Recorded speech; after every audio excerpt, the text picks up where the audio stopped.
바쁜 당신이 알아야 할 모든 것 여기에 있습니다. KBS 1라디오 김성환의 시사야. 국무총리 영순위로 꼽히던 안철수 인수위원장이 입각을 고사하며 윤석열 정부 초대 총리에 대한 관심이 커지고 있습니다. 하지만 거대 야당인 민주당 협조 없이는 국무총리 인준은 물론 법안 처리도 어려운 상황인데요.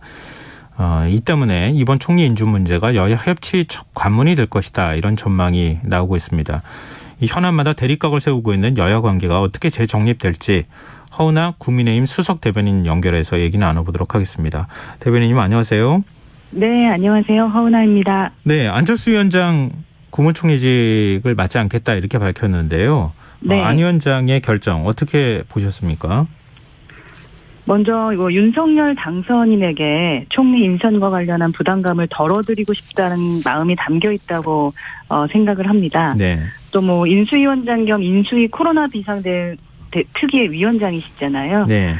그에 맞는 새 정부 출범 준비와 또 시급한 코로나 피해 대책 등에 좀 전념을 해서 완벽하게 인수위 업무를 좀 마무리하겠다라는 뜻이 아닌가 싶고, 그리고 나서 이제 합당 등 국민 통합과 정치 혁신에 좀 더 힘을 기울이겠다는 결정이라고 생각을 합니다. 안 위원장의 향후 행보 어떻게 전망하십니까? 네? 안 위원장의 향후 행보 어떻게 전망하세요? 안 위원장께서는 그동안 뭐 대선과 인수위에서 많은 역할을 하셨고 현재도 하고 계신 만큼 예. 재충전을 하신다고 하셨으니까 네. 그 뒤에 뭐 새로운 대한민국을 위해 중요한 책임을 다하실 것이다라는 생각이 들고, 조금 더 빠르게 움직이시게 된다면 네. 지선에서도 아주 뭐 중요한 역할을 해 주시지 않을까 하는 생각도 듭니다. 지방선거 때 공동선대위원장을 맡거나 여기까지도 할 수 있을 거라고 보십니까? 뭐 그런 부분도 열어놔야 되지 않을까 하는 생각은 듭니다. 그 위원장께서 뭐 생각이 있으시다면. 알겠습니다. 지금 이제 안 위원장이 총리직을 맡지 않겠다 이렇게 선언을 하면서 초대 총리가 누가 될 것이냐, 여기에 관심이 쏠리고 있는데요. 지금 네. 후보군이 굉장히 많더라고요. 근데 압축을 좀 해가고 있는 과정이다라는 것까지는 뭐 언론을 통해서 보도가 되고 있는데요. 국회 인준 과정은 크게 문제가 없을까요? 아무래도 첫 총리인 만큼 저희한테는 상징적일 거고, 네. 그만큼 중요한 자리일 것입니다. 또 그만큼 이제 거대 야당에서도 많은 신경을 쓰실 것이다라고 저희도 예측을 하고 있는데요. 윤 당선인이 그 총리 인선에 있어서 가장 중요하게 생각하는 부분이 국민들께서 가장 시급하고 절실하게 생각하고 계시는 포스트 코로나 민생 회복, 그리고 경제 위기 극복, 국민 통합입니다. 야당에서 이제 앞으로 야당이 될 민주당에서도 그것을 모르지 않을 것이고, 네. 또 국민들께서 불안해하지 않도록 만들 것이라고 저는 기대를 좀 하고 싶고요. 네. 그렇게 총리 국회 인준도 그렇게 국민만 바라보는 차원에서 보면 큰 문제는 없을 것입니다. 하지만 만약에 야당이 거대 의석수만 의지해서 국민 바람과 시대 정신에 좀 맞지 않는 어떠한 억지와 어깃장을 계속 고집한다면 결국에는 국민들께서 나서서 심판해 주실 거라고 생각합니다. 근데 허은하 대변인께서 걱정하시는 그런 거하고는 조금 다르게 오늘 박병석 국회의장 주재로 여야 원내대표가 만났잖아요. 네. 근데 뭐 추경을 포함한 비쟁점 법안, 민생 법안은 우선 처리한다. 4월 5일 본회의를 열어서 이런 데 합의했잖아요.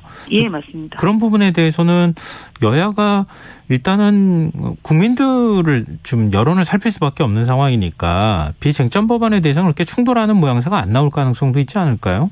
예, 저희도 그렇게 좀 예상하고 있고 그래야 네. 한다고 생각합니다. 말씀하셨던 것처럼 오늘 회동에서 양당 원내대표가 코로나 피해 소상공인 지원, 그리고 피해 보상을 위한 신속한 추경 필요성에 대해서는 공감을 했습니다. 예. 그래서 그 부분에 대해서는 무리 없이 진행될 것이라고 생각을 하고요. 예. 다만 지금 지방선거 선거구제 관련해서는 오늘 회동에서 합의되면 처리된다라고 결정이 된 만큼 좀 더 좀 논의를 지켜봐야 할 부분도 있다라는 말씀이고요. 또 국민의힘은 위헌 판결받은 광역의원 선거구 획정 논의부터 하자는 입장인데, 네. 민주당은 정개특위를 구성할 당시 합의됐던 의제도 아니었고, 또 대선 막바지에 선거용으로 꺼냈던 중대선거제를 도입하자고 주장하고 있는 중이라서 네. 이 부분은 조금 지켜봐야 될 것 같고, 다른 것도 아니고 선거의 룰은 여야 합의를 기본으로 해야 하는 것이잖아요.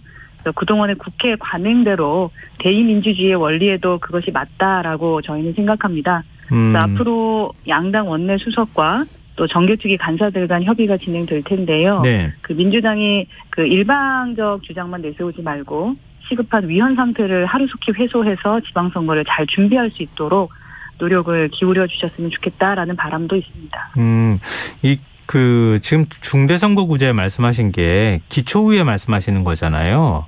네네. 이른바 이제 3인 선거구, 4인 선거구 말씀 이제 이전에도 계속 나왔던 건데 그거는 윤석열 당선인도 동의한 바가 있고 안철수 위원장도 그런 부분에 대해서는 동의하지 않았습니까?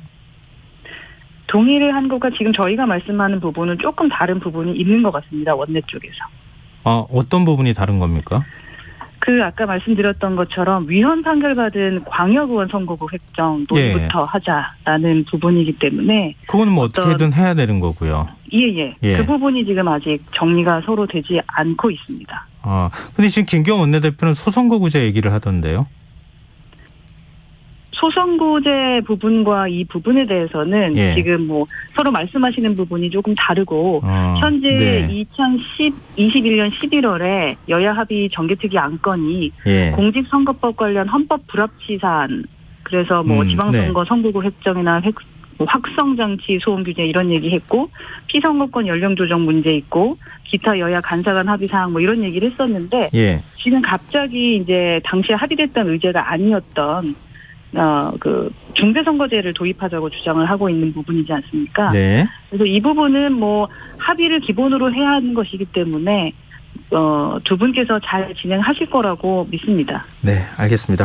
그리고 민주당 박홍근 원내대표가 대통령 집무실 이전에는 협조하겠다.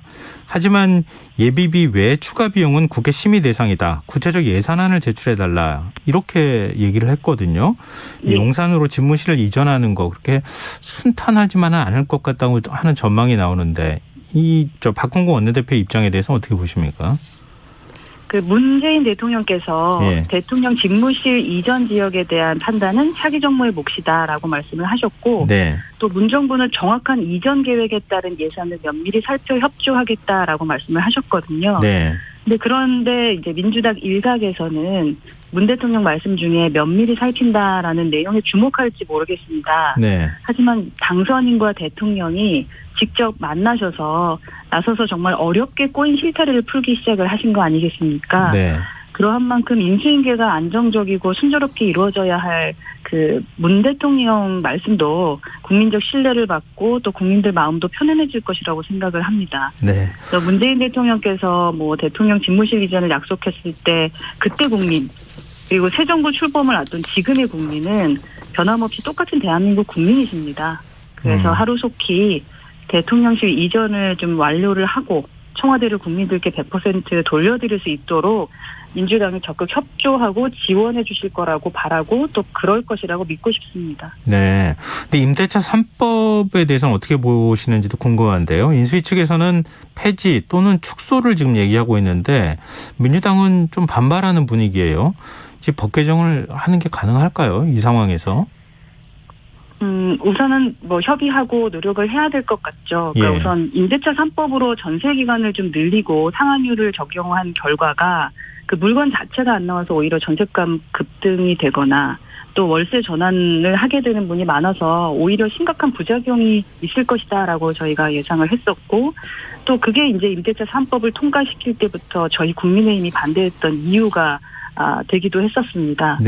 뭐 사실 임대차 3법은 장기간 누적된 임대차 관행을 바꾸는 사안인데도 불구하고 충분한 어떤 사회적 합의나 유예 기간 없이 급격하게 도입이 되지 않습니까?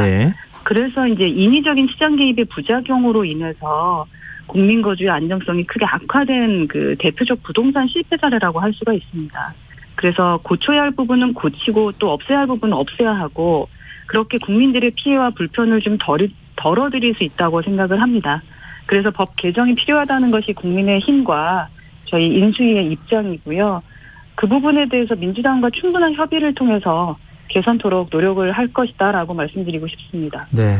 오늘 안철수 인수위원장이 여성단체를 만났는데 여가부 폐지 공약에 대해서는 여전히 지금 이제 계속 추진하겠다는 입장 아니겠습니까? 여성단체 쪽에는 상당히 반발하고 있는 분위기고요. 정부조직법 개정 문제도 민주당 쪽에서도 반발하고 있고요. 역시 이것도 역시 민주당 동의가 필요한데 좀 갈등이 있지 않겠습니까? 국회에서 논의 과정에서. 네, 함께 이제 풀어가야 될 숙제일 텐데 아마 동의하실 거라고 믿고 싶습니다. 그러니까 인수위에서는 그 여성가족부의 발전적 해체를 통해서 좀 더 미래지향적인 제도적 대안기구를 모색을 하고 있는 거고요. 네. 또 가족 형태가 변화했고 인구 문제라든 것 등 뭐 대처할 부처를 만드는 쪽으로 방향을 좀 잡았다고 할 수 있거든요.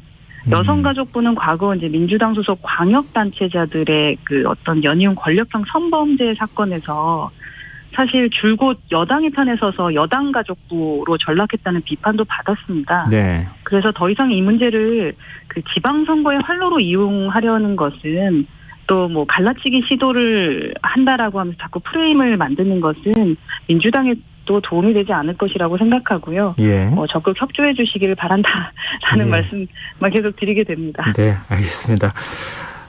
그럼 제 민주당하고 협의 과정이 중요할 테니까요, 역시. 네. 그리고 지금 장애인단체 시위와 관련해서 이준석 당대표가 계속 비판적인 입장을 내고 있지 않습니까? 장애인단체 쪽에서는 사과를 요구하지만 사과할 일 없다. 또 이렇게 얘기를 하고 있고 또 그런가 하면 인수위 쪽에서는 또 장애인단체와 적극적으로 소통하는 모습을 보이고 있는데요. 이제 곧 여당 당대표가 될 거잖아요. 이준석 대표의 태도 어떻게 보십니까? 우선은 뭐 오늘 뭐 인터뷰에서도 말했지만 혐오와 과잉 표현이 있다면 뭐 지적을 받아야 한다라는 말씀은 우선 하셨고 네. 그리고 전반적인 장애인 단체에 대한 문제라기보다는 이제 전장현의 문제일 텐데요.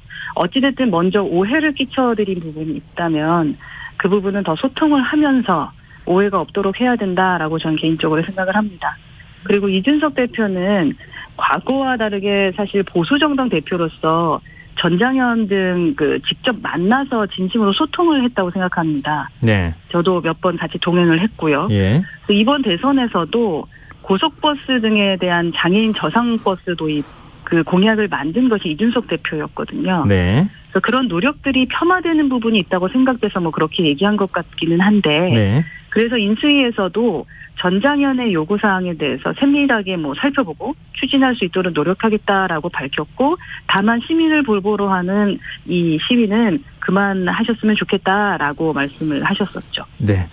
김정진 여사 옷값 문제 역시 지금 공방이 이루어지고 있는데요. 청와대는 사비로 부담했다 이렇게 입장을 밝혔고 일각에서는 지금 떠나는 대통령에 대한 예의가 아니지 않느냐 이런 반응도 내놓고 있는데요. 이 문제 어떻게 보고 계십니까?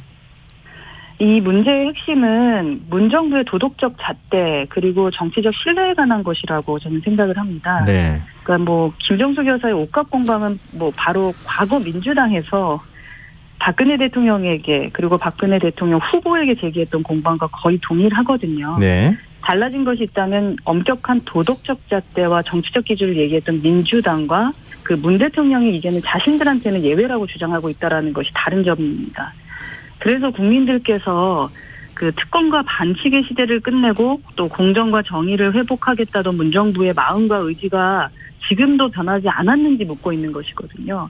그렇지 못하다고 뭐 많은 국민들께서 생각하시기 때문에 내로남불이나 뭐 아시타피라는 얘기가 나오는 것이다라고 생각하고요. 그래서 그동안의 문재인 정부와 민주당이 국민들께 말씀을 드렸던 그 도덕적인 기준 그대로 또 아니면 오히려 더 강한 정치적 의지로 더 이상 재판 뒤에 숨지 말고 논란과 의혹을 해소해 주시는 것이 민주당답고 문재인 대통령다운 것이 아닌가 하는 생각이 듭니다. 네, 알겠습니다. 일단 뭐 국민의힘 입장으로 저희가 받아들이도록 하겠습니다. 네, 오늘 말씀 여기까지 듣겠습니다. 고맙습니다. 네, 감사합니다. 네, 지금까지 허은하 국민의힘 수석 대변인이었습니다.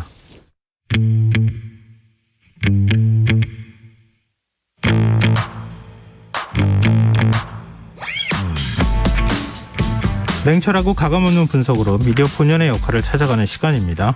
미디어 직설, 언론